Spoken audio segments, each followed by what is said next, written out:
Hey YouTube, and welcome back to my channel, and in today's video we are talking about Italian. The Italian words that make no sense. I'm just kidding. To an Italian, they probably do make sense, but as a non-native Italian speaker, as somebody just trying to learn your language, these words mess me up every time. I started studying Italian in high school at about age 14, and that was after 3 years of studying Spanish in middle school. I have to say, as I've always said, studying a language in a classroom is way different than using it in real life. By senior year, okay, I knew a lot of things about Italian grammar, but I still had never used the language, and so I got to Italy in 2014 being able to say nothing more than the word ciao, and I said it with a really shitty accent. 4 years of living here, I now can say that my level of Italian is, I guess, comfortable. I mean, I do work here now. I guess my Italian is can always be better, even though that was my experience with Italian and now I feel pretty comfortable in Italian. These 5 things still mess me up pretty much every time. I hope that from this video, other people learning Italian can maybe avoid these mistakes, because of course knowing that they exist is always the first step to correcting the mistake, and I hope that I can give you guys some tips to remember them. Let's get into the Italian words that make no sense to us non-Italian speakers. The first Italian word that makes no sense is mano, which means hand. With the article, it is la mano. Vedete il problema? Già, mano, since it ends in an O, you would think that that word would be masculine, so it should be il mano, but no, it's la mano. The plural of la mano is lemani. And I don't know why, but it just took me a really long time to understand that. It wasn't until making this video right now that now, okay, if I say il mano, it sounds completely wrong. And if I say la mano, like now that I've seen it and I've practiced it a while to make this video, okay, now I see the right way and I wouldn't say it the wrong way.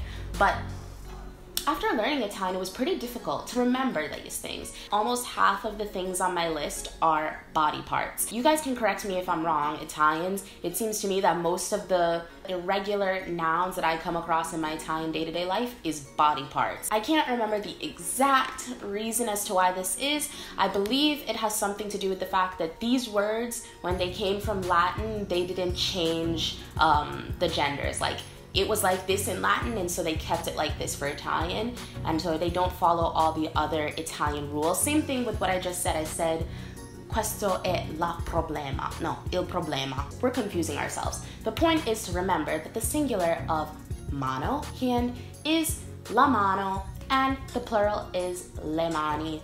And you can remember this by remembering the phrase, hai bisogno di una mano? Ti serve una mano? Do you need a hand? You would say the same thing in English, and I find that I have to use that phrase quite often in my life, so that one phrase was the way to help me remember that mano is la mano. Second word is ciglio, que es eyelash. I recently got eyelash extensions, but even before that, I've always worn and I like to wear ciglia finte because I have really short eyelashes and I just like the look of long eyelashes. So eyelash is a word that I use a lot in my everyday Italian life, but it's another irregular word that doesn't follow any rule. The singular of eyelash is il ciglio, so that's pretty regular, and the plural is la ciglia. No, it's not. Le ciglia. What? First of all, if it's coming from a singular noun that is masculine, why would it turn into feminine? And also, the fact that it's le ciglia instead of like le ciglie. I often say le ciglie because to me that makes more sense. But the correct way is le ciglia. Le, the usual feminine plural article, with ciglia, which looks like it's supposed to be a singular noun, but it's actually the plural noun. So, to remember, il ciglio and le ciglia. Le ciglia. Le ciglia.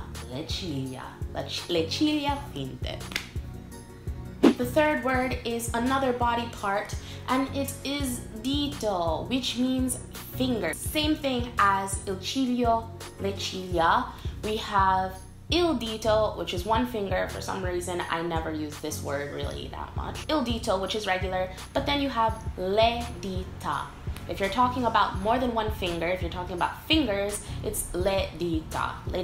Regular, plural, feminine article with a singular noun. Now, it's honestly, don't even think about the technicalities because the technicalities will just confuse you more. And you can remember this one from this popular phrase that we also say in English and I use a lot in Italian, and it is incrociamo le dita, which is let's cross our fingers. So the fourth Italian word is uovo, which means egg. And this word confuses me all the time because it's very similar for some reason to me to uva, which means grape. Uva, uovo. Okay, now that I'm saying them on camera, they seem so different, but if I'm in the grocery store, uva and uovo, they're the same. And the plural is le uova. Le uova. So you have l'uovo, le uova. Uovo, one egg. Le uova, two eggs, the egg. The final one is not actually a word that I use in my everyday life, but I just thought it was so interesting that I had to put it in this video. It is Dio. So Dio means God, one Dio is il Dio, and multiple gods is ye dei. It's just very different, you know, to go from il to ye and Dio to dei. Like the whole entire word changes. And I was asking Enrico why it was, but then I was like, actually, you know what? You guys were right, because ed would just look stupid. The inventors of Italian saw Dio and said, if we do D, it will look stupid. So let's change it to ye dei. Perfect, just rolls off the tongue. These are 5 Italian words that made no sense to me. I always get them wrong. I hope that you guys could have got some tips from this video to be able to remember them yourselves. Tell me the Italian words that make no sense to you. What are the Italian words that you always get wrong? And Italians, tell me, are there any English words to you that make no sense? Perhaps knife going to knives, fox going to foxes. Okay, let me stop. Let's share the information so that this video can become a resource for people trying to learn this topic. They can read through the comments and be left with a nice long list of words to look out for and how to remember them in the language that they are trying to migliorare. So, as always, you guys, I hope that you liked this video and found it entertaining. I will see you guys in my next one.